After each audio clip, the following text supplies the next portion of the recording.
En este vídeo vamos a ver cómo añadir semántica a nuestro documento HTML a partir de los elementos semánticos que HTML5 nos ofrece.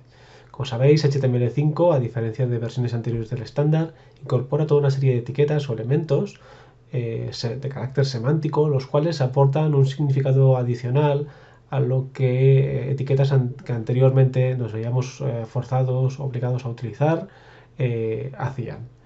Este es el caso, por ejemplo, de los bloques div, que básicamente habían servido para maquetar el grueso de las páginas web y que funcionaban para organizar el contenido de nuestras páginas en retículas o en cajas, bloques, tal y como por ejemplo también lo hemos hecho hasta ahora con los ejemplos y el código que veníamos utilizando a partir del framework Bootstrap. Bootstrap, por defecto, cuando nos proporciona ejemplos de código para maquetar nuestras páginas, también trabaja a partir de estos elementos div, pero son elementos que nosotros vamos a poder modificar o personalizar con el objetivo de adaptarlos a los elementos HTML5 semánticos más adecuados para cada caso. Por ejemplo, aquí en esta página, que lo que vendría a tener pues es una imagen destacada, el título de un post con todo su contenido, las imágenes del contenido y una barra lateral en la que tenemos información pues, de carácter secundario, ¿no? Menos importante que la principal de la página, que sería esta de aquí, como por ejemplo banners publicitarios, una serie de etiquetas, etcétera, etcétera. Pues esto lo vamos a intentar ahora ajustar a esos elementos semánticos más adecuados de acuerdo con el estándar HTML5. Para empezar, por ejemplo, pues en HTML5 tenemos una etiqueta que es la etiqueta article, que nos va a servir para definir el inicio y el final de un contenido que por sí mismo pues tiene un significado propio, ¿no? Los artículos en HTML5 no tienen por qué ser elementos o contenido de una gran extensión, pero sí un tipo de contenido que si se extrae de esa página y se lleva a otro lugar, sigue teniendo pues significado o sentido por sí mismo, ¿no? Este sería, por ejemplo, el caso de un artículo de un blog, ¿no? De un post. Si yo extraigo este post de aquí y lo separo del contexto de esta publicidad que aparece en la parte derecha o incluso de esta imagen destacada, ese artículo podría seguir teniendo sentido. Fijaos como aquí en el código fuente pues tenemos el H1 que marca el inicio del artículo y justo antes tenemos la columna en la que se encuentra ese artículo, una fila en la que está este artículo o esta columna con el artículo y esta otra columna con el contenido relacionado o el contenido secundario y un contenedor en el que tenemos ambos elementos. En este caso podemos ver claramente cómo la retícula o esta maquetación nos está separando claramente dos bloques de contenido muy diferentes, que son el artículo, el post, y por otro lado todo este bloque de contenido relacionado.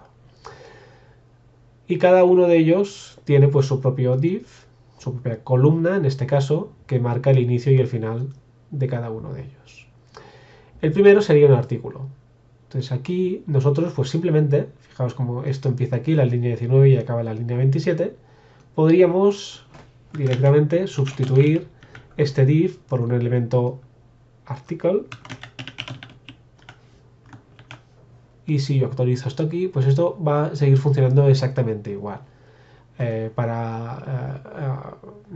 lo que respecta a lo que sería la maquetación, el estilo CSS, da igual si lo aplicamos a un elemento div, a un elemento article, o un elemento section o a cualquier otro elemento en bloque de HTML, va a seguir funcionando exactamente igual. Entonces fijaos como aquí ahora la gran diferencia es que esto ya no es una caja div genérica, sino que además estamos aportando significado, estamos diciendo que aquí empieza y aquí acaba el artículo. Aportar semántica es importante pues para diferentes propósitos, ¿no? Por un lado, por ejemplo, nos ayuda a que los buscadores de internet, por ejemplo, en el ámbito del SEO, pues puedan comprender más fácilmente cómo se estructura esa página y qué tipo de contenido tienen. También para las personas con discapacidad que ayudan o que utilizan ayudas técnicas como por ejemplo los lectores de pantalla, pues este tipo de marcado semántico facilita a esas tecnologías entender mejor dónde empieza y acaba un elemento, dónde está una imagen, cuál es el pie de imagen asociado a esa imagen, etcétera, etcétera.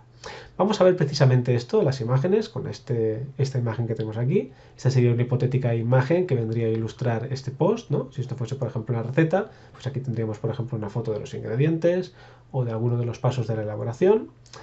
Aquí tenemos esta etiqueta IMG y recordad que en HTML5 pues tenemos también una etiqueta que se llama figure,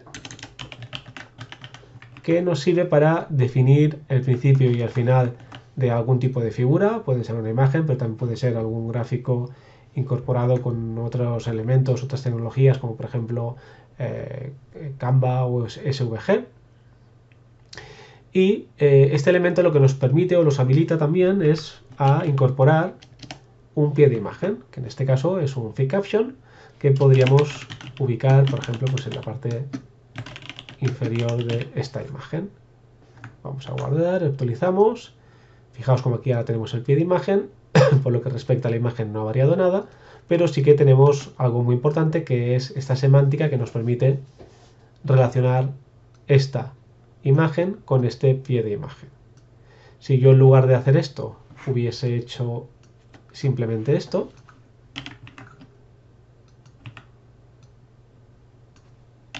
si bien visualmente, como podéis ver aquí, pues no hay ninguna diferencia, como podéis observar, esto lo que estamos expresando con estas dos etiquetas es que lo que yo tengo aquí es una imagen y a continuación un párrafo que continúa esa imagen, pero que no mantiene ninguna relación con esa imagen. Cuando yo esto lo escribo de esta otra manera, lo que estoy diciendo es que todo esto es una figura y esta figura está compuesta por una imagen, que es esta imagen 1000.png, que tiene este texto alternativo y que además tiene un pie de imagen que es este que aparece en la parte inferior. ¿Vale? Por lo tanto, estamos añadiendo semántica adicional, estamos añadiendo etiquetas que tienen un significado y que ayudan como hemos dicho antes, a los buscadores de Internet, a las ayudas técnicas de las personas discapacitadas, a entender mejor el contenido de las páginas. Este otro bloque de aquí es un bloque de contenido secundario en HTML5. Esto lo podemos marcar con una etiqueta que se llama aside. Entonces yo pondría aquí en el principio de esta columna y en el final la etiqueta aside, perdón, vale.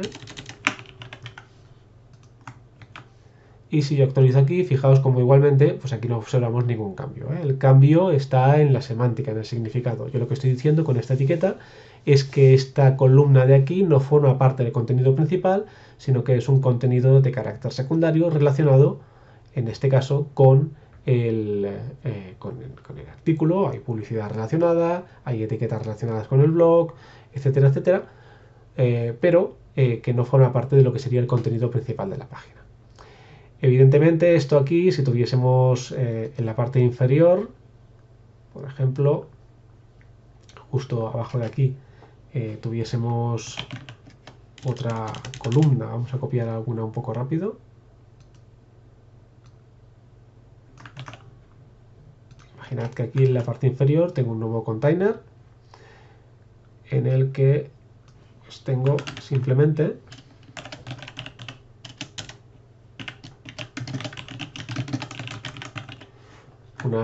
un pie de página con una nota de autoría, como podéis ver aquí, ¿vale? Es muy simple. Bootstrap, pues seguramente para definir el pie de página, pues lo que nos dirá es que utilicemos pues su misma retícula y que utilicemos pues tantas columnas como necesitemos para organizar el contenido, etcétera, etcétera, ¿no? Pero al final estas etiquetas div pues no están expresando que lo que yo estoy maquetando aquí es un pie de página. Lo que están diciendo es que esto es una caja de contenido en la que puede haber texto, otros elementos, pero ya está, se queda ahí. En HTML5 tenemos una etiqueta específica, que es la etiqueta footer, que nos sirve para definir el principio y el final de un elemento HTML que hace las funciones de pie de página, que puede servir tanto para el pie de página general de toda la página o incluso para el pie de página específico del artículo, si cada uno de ellos, página y artículo, tuviesen uno cada uno de ellos diferente.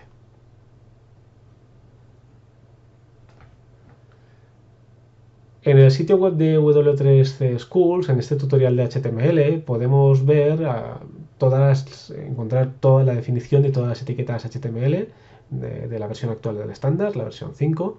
Y aquí fijaos cómo de alguna manera tenéis también resumido lo mismo que yo os acabo de explicar con estos diferentes ejemplos, ¿no?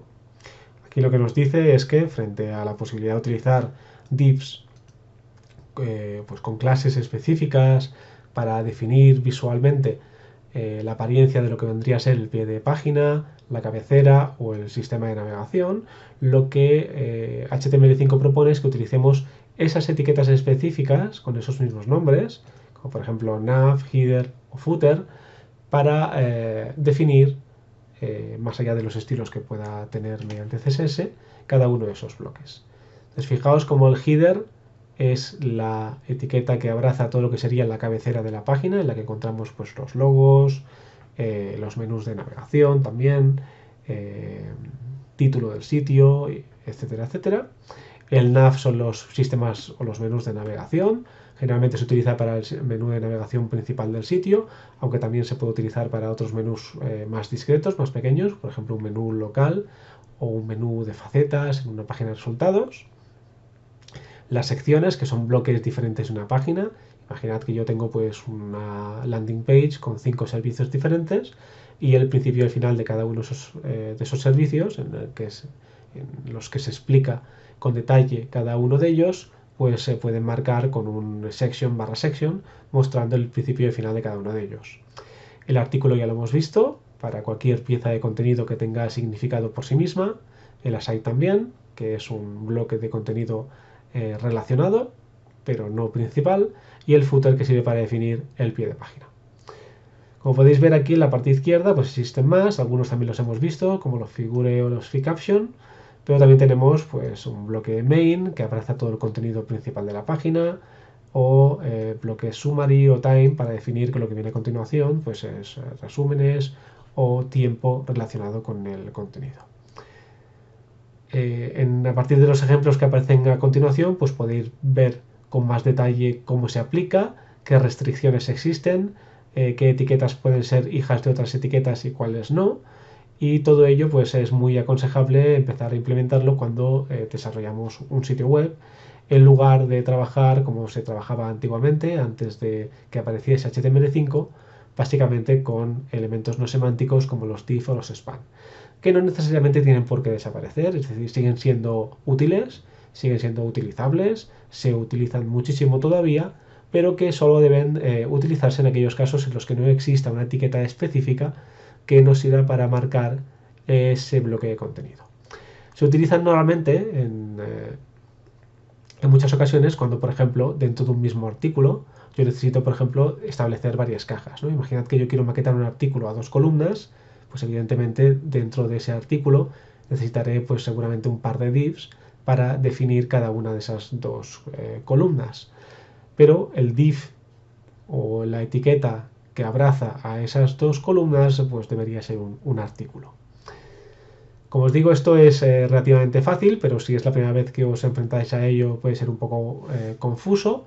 Básicamente de lo que se trata es de mirar muchos ejemplos, ver ejemplos de codificación y a partir de ellos rápidamente lo entenderéis porque no son demasiadas etiquetas y no reviste demasiada complejidad.